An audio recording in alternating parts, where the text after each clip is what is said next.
What's going on, guys? I'm Steve. Welcome back to the channel. Welcome back to another video. If it's your first time stopping by the channel, hit that subscribe button. Trust me, you won't regret it. You're a returning subscriber as always, guys. Welcome back, and I do appreciate the support.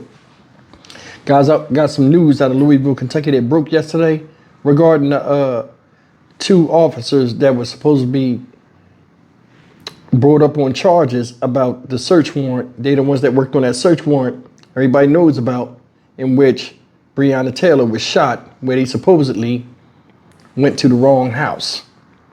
Now, they've dismissed these charges as of yesterday, which I think is BS.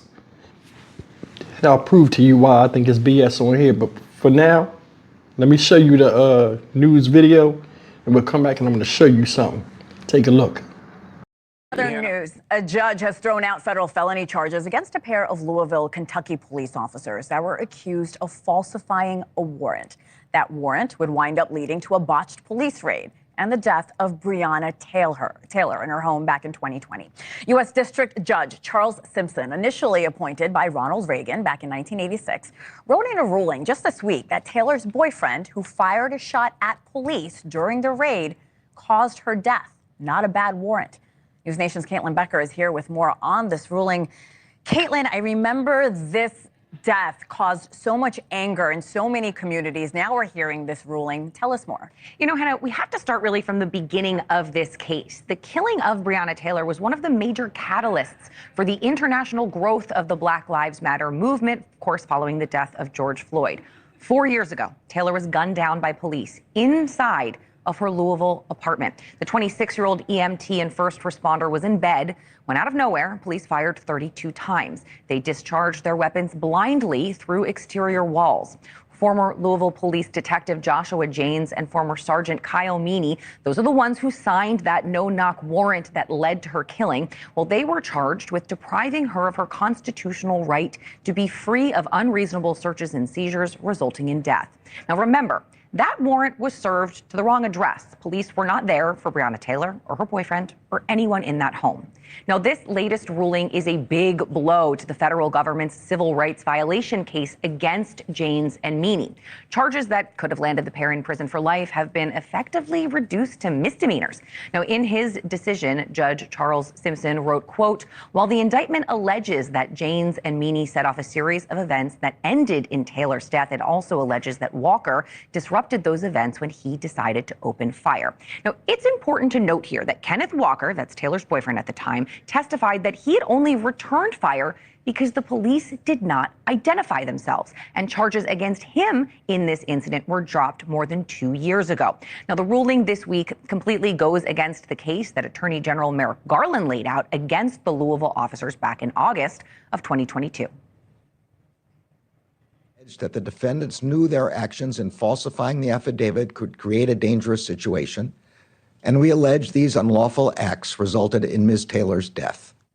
Hannah, the specific falsified warrant in this case led to a massive federal investigation of the Louisville Police Department. The DOJ found that LMPD had a long history and pattern of using excessive force and conducting unreasonable searches and seizures.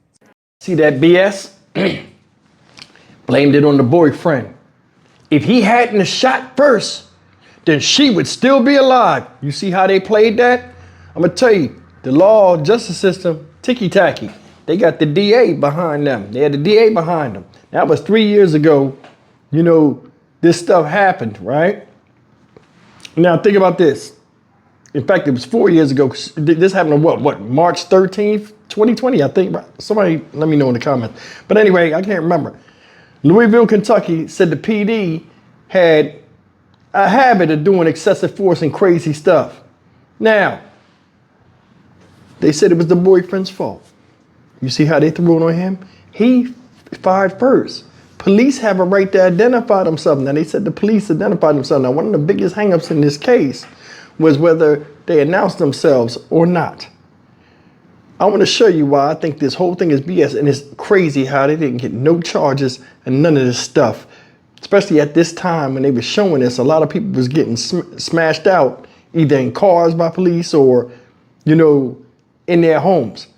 We got a bunch of different factors with this situation. But I will tell you this, the way those police acted was unprofessional. It seemed like they foregone their training and they're lucky somebody else ain't dead. Take a look at this. I want you to see this. And I thought this was interesting, so I want to share it with you, and then we'll come back and talk about it. Look. Members of the grand jury have accused Kentucky's Attorney General, Daniel Cameron, of shielding the officers involved from homicide charges. Our investigation found that Mattingly and Cosgrove were justified in their use of force. Boom, boom, boom, boom, boom. Sergeant Mattingly may have been justified in returning fire when he's fired upon. But our new analysis paints a more complicated picture about how this raid was compromised from beginning to end. We'll outline the flawed intelligence and tactical mistakes of a hodgepodge team of officers, their failure to properly announce their presence at Taylor's, the chaos and excessive use of force that ensued. Okay, there's another hole right below the clock. And we'll explore the damning analysis of an experienced SWAT commander who was called to the scene after the shooting. We just got the feeling that night that something really bad happened. The focus of the police investigation on March 13th is not Taylor's apartment, but properties 10 miles away in West Louisville. Metro Police! Hands behind your back, boss. We're executing a search warrant. Come out! Where dozens of SWAT and police officers arrest an ex-boyfriend of Taylor's and his associates, and seize evidence including drugs. These officers are wearing their body cameras, and they carry out the raid safely and without incident. What the SWAT team doesn't know is that at this time, a hastily assembled team of narcotics officers is about to raid Taylor's home across town. They suspect her ex-boyfriend keeps cash or drugs there, but their intel is poor. They don't know she has a new boyfriend, and they think she lives alone. When 7 officers begin the raid at 12:40 a.m, they notice the lights are off, except for the flicker of a TV in a bedroom. The light on the bedroom, the TV. I remember seeing it lit up blue, or when we pulled up. Suggesting they know where Taylor is. In less than 3 minutes, she would be fatally shot. Inside, Taylor had dozed off while watching a movie with her boyfriend, Kenneth Walker. Adjacent is the bedroom of Taylor's sister, but she's not home. A hallway from the bedrooms leads to a living area, and the apartment's entrance is in this breezeway. The only light is this lamp opposite her door, where now the police begin to stack. In this reconstruction, we hear the official testimonies given by the 2 officers nearest the door, Mattingly and Nobles, Cosgrove, who's providing cover, and Hoover and Hankinson beside them. And we'll hear from neighbours and Kenneth Walker, who was interviewed by police right after the shooting. When we all got up in line, I knocked on the door, banged on it. Just as Mattingly begins to knock, a man emerges from the apartment directly above. He doesn't live there, but is picking up his child after finishing work. The door right there, that's why the babysitter lives. So I came to pick up my little girl. A squabble with Detective Brett Hankinson ensues, and already the team seems on edge. I remember Brett extending his gun saying, "Get back in your apartment, get back in your apartment." Brett was a little bit worked up. I remember looking at Brett saying, "Brett, relax. Brett, just relax, relax." The man retreats inside. The police are supposed to be conducting a knock and announce raid, but that's not what Mattingly says happens at first. We didn't announce the first couple because our intent was to give her plenty of time to come to the door. Inside, Taylor wakes up. So it's a loud bang at the door. She pops up out of her sleep. It scared her to death. Me too. Like, who is that? Banged on the door, no response. Banged on it again, no response. At that point, we started announcing ourselves. Whether the police announce themselves clearly enough is a critical issue in this story that we'll return to later on. Not knowing who's at the door this late, Walker grabs his licensed handgun. Another knock at the door. She's like, who is it? Loud at the top of her lungs. No response. So I'm like, what the heck? They rush to get dressed and walk toward the door. We never even made it like mid-hallway. But as loud as we were screaming to say who it is, I know whoever would be on the other side of the door could hear us. Outside, some of the police do hear Taylor. I can hear somebody inside. I kept telling John, I can hear her. But after knocking and waiting for around 45 seconds, they decided they've given her enough time to respond and rammed the door open. The last time, I just said, let's just hit it. And that's when we did the, police search warrant. We'll show here what the police and Walker describe seeing next. And I hit it. After the third hit, it flew open. And that's when it hit the fan. As we're coming to the door like comes off the hinges like an explosion. The officers now make a tactical mistake. Mattingly steps into the doorway and puts himself in what police describe as the fatal funnel, a position vulnerable to gunfire and hard to move from. I could see down the hallway, and there's the male and a female side by side, shoulder to shoulder, almost like they were together. The apartment is lit only by the breezeway light that's coming from behind Mattingly and the faint glare of the TV in Taylor's bedroom. You can't see anybody, though. It was dark. There was no lights. Thinking it's an intruder, Walker aims low, shoots once, and hits Mattingly in the thigh. I feel like I aimed down because I wasn't, of course, I don't need to kill anybody. So I just let off one shot. Mattingly immediately returns fire. I got 4 rounds off, and it was like boom, boom, boom, boom, boom. Then all of a sudden there's a whole lot of shots. Mattingly fires 2 more rounds when he falls and takes cover. Almost at the same time, Cosgrove moves in and fires, stepping on Mattingly in the process. He has now also put himself in the fatal funnel, and although he's shooting, he appears to have no idea what's happening. I see blinding, vivid, white light and blackness at the same time. I don't hear any gunfire at all, ever. And I did not have any pain, sensation, or any recollection that I'm firing. He continues shooting blindly until he runs out of ammunition, a total of 16 rounds. If you told me I didn't fire a gun, I'd be like, okay, I believe you. In response to Walker's shot, Mattingly and Cosgrove together fire 4 shots into a chair, cupboards, and a stove in the kitchen. 2 bullets go into the ceiling and pass through the living room in the apartment above, where the man, his 2-year-old daughter, and babysitter waited. 3 more shots go into the living room wall to the right. And the officers fire 13 rounds down the hallway where Taylor and Walker stood. Taylor is shot 6 times on both sides of her body, in the abdomen and chest, her arm and leg, and twice in her foot. In all, these 2 officers fired 22 rounds in less than a minute.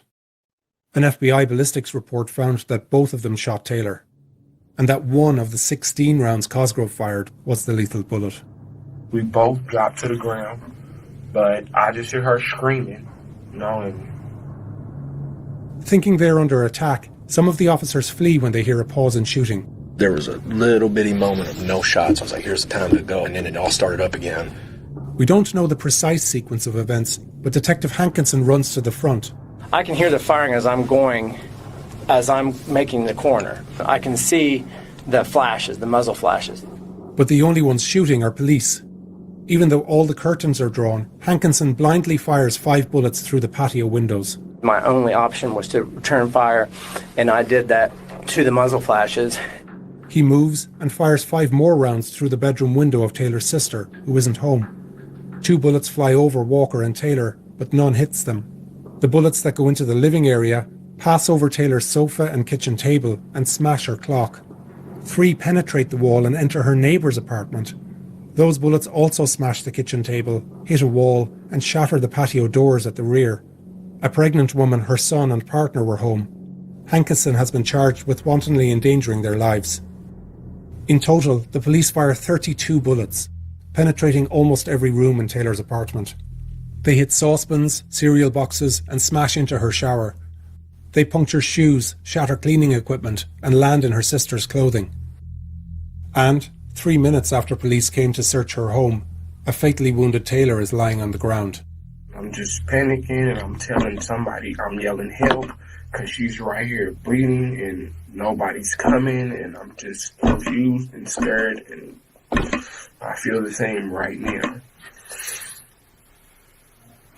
That's it. Months later, when Attorney General Daniel Cameron presented the charges against Hankinson and said that Mattingly and Cosgrove's actions were justified, he emphasised that police did properly announce themselves. Evidence shows that officers both knocked and announced their presence at the apartment. But actually, the evidence is far from clear. In 911 calls immediately after the shooting, Taylor's neighbours don't know police are carrying out a raid. Please get a police out here. They are shooting bad. Something's going on next door, and there's bullet holes all the way through the wall, through our glass. I have a 5-year-old in here, so something needs to be explained to me. And in statements police took afterwards, none of Taylor's neighbours heard the officers announce. This apartment's patio door was open. I mean, I was completely unaware that it was cops. Two teenagers in this apartment heard a commotion, but didn't hear police announce through their open window, their mom said. They told me that nothing was said, that they just beat on the door. I said, so y'all don't know if it was them? She was like, they didn't say nothing, they just beat on the door. And the family who lived directly above Taylor also heard nothing. Before the gunshots come out, did you hear anything? Conversations or anything like that? People talking? No. In their statements and in interviews with The Times, over a dozen neighbours say they did not hear the police. Attorney General Cameron's assertion rests on the accounts of police officers and a single witness, Aaron Sarpy, the man collecting his daughter that night and who saw the police when he came outside. In his first interview with investigators, Sarpy was asked what he heard when he went back inside. Did you ever hear anyone identify themselves as police? No, nobody identified themselves. Months later, he told police his memory was foggy, but that he thought officers did announce. And beyond what the police said, this critical grand jury conclusion rested on his entirely inconsistent account. All right, ladies and gentlemen, I ask you, how is it nobody got in trouble for that? It's funny how they could bend the law and use like as if it was a common sense thing, like almost like if somebody hits you, you hit them back type of dynamic with this, to where they don't have to pay for what they did to Breonna Taylor, which in itself is heinous. Those people were in their bed sleep. They knocked on the door, right? Knocked on the door. People said they didn't announce themselves as police. They're saying they did. The guy upstairs waffling on his confession of what he did and didn't say. Come to find out it was instrumental in them getting off. Craziness. Check it out. Tell me when this is cool. If somebody break in your house and you shoot them in your home, depending on where you live in the United States, because all the laws are different, you can wind up going to jail. Somebody just bust up in your house while you in the bed sleep, go to jail. That's a nightmare for anybody that's trying to sleep peacefully in their own house. These are police officers that did that. Shot her to death, almost hit him and almost hit multiple people in different units out of their fear when they were shooting. And the bedlam that ensued once the first shot was fired from the guy, Kenneth Walker, the boyfriend. Now, I honestly believe Kenneth Walker, in my opinion, shouldn't be held accountable, and he didn't do anything wrong. Because I'm being honest, I would have shot. I'm being for real. I would have shot. I don't know what's going on. They coming out in the hallway, beating on the door, boom. Now, they know she was associated with the guy that they was trying to go and get. You know what I'm saying? So that's why they knew where she lived. But they knew all of that, but they didn't do no stakeouts. They didn't do any type of reconnaissance or any type of real research to realize she was with somebody else. That guy was doing his job as a man in that house. Whether it's his or not, he was what? Protecting. Open the door is dark in there. Boom, a bunch of shadowy figures. Come on, man. Come on, with the way people acting and stuff nowadays. They was in the house. They was asleep. The bullshit came to them. And this woman lost her life. And on top of that, that was anybody else, they would have went to jail. And when I said it, like if they wasn't the police or whatever, if somebody came and bust up in your house and you shoot them, a lot of times you go to jail, but nothing happened to them. Not only did they shoot up the spot, that some of them ran to other windows and started shooting and the bullets went into other units. They could have killed somebody. That ain't police procedure. I'm sure it's not. They was the only ones shooting after that one shot, and it was like return fire. It's just in bedlam. They just hearing shots and just shooting. Stupid stuff. That right there is goofy Keystone Coppery, and nobody got caught up with that. Like nobody got a manslaughter charge or something. You didn't mean to kill her, but I mean, it's saying that the warrants and stuff was messed up. And it says up here, Louisville Detective Joshua James and Sergeant Kyle Meany were federally charged in 2022 with submitting a false affidavit to search Taylor's home ahead of the Louisville Metropolitan Police Department's raid. Then, working together to create a false cover story in an attempt to escape responsibility for their roles in preparing a warrant affidavit that contained false information, according to court documents. The charges carried a maximum sentence of life in prison. Now, because of that willful error they did from not doing due diligence, it cost this woman their life, and don't nothing happen because they say what? Oh, the boyfriend shot first. They was in their bed, and here you come. They don't know if you police or what. They said they knocked 4 times. What if they knocked that first time and the people were sleeping hard? Remember, the TV was on. Then they knocked again. Your subconscious pick up, okay, that's not something that, what is that? So they trying to put their clothes on, because you got to remember, she had another boyfriend and now she got a new boyfriend. I'm sure Mr. Kenneth Walker knew about the old boyfriend. What if he was coming over there and knocking on the door or something like that? That's why I think he grabbed his gun. I don't know what their relationship was, but it's like that with dudes sometimes. You don't know who or what is going to come to the door when you at somebody's house. But either way, man, I mean, that's not even a part of this whole thing. What's messed up is it seemed like they covered him up. They backed him. It's no way you go and shoot willy-nilly in a whole bunch of apartments out of fear and all kind of crazy stuff and nothing happens to you. Somebody died here. And all you can sit up here and say, oh, it was the man's fault for protecting the house from not knowing if these are foreign intruders or police. They said they heard a woman's voice in there. They could have said, man, we're such and such with the such and this and that. They said they heard somebody. They could have knocked again. You know what I'm saying? But I mean, if they doing raids, they ain't got to keep knocking in case, you know, they have certain protocol in case people are doing something. But I don't even know why they even wanted her. Because, I mean, they said blocks away, 10 miles away or whatever, the other place was happening. So they was looking for somebody. If they did corrugated strikes, come on, man. Come on, it's just my opinion, man. Leave me a comment, man. Tell me what you think. I think this is total BS. Somebody made a willful error for them to even show up at this woman's house for her to lose her life and nothing happens to them. Justice system's a fucking joke. Stock Market Steve for the Dynamic Reason channel. As always, like, comment, share, and subscribe. May Breonna Taylor rest in peace. Unfortunate incident, but this is how it is sometimes when people deal with the law and they got people backing them. And, you know, you got to ask yourself, what's the true price of a human life? Because a lot of people are getting the short end of the stick, or the victims' families getting the short end of the stick from something that shouldn't have happened in the first fucking place. I'll see you in the next video. Take care.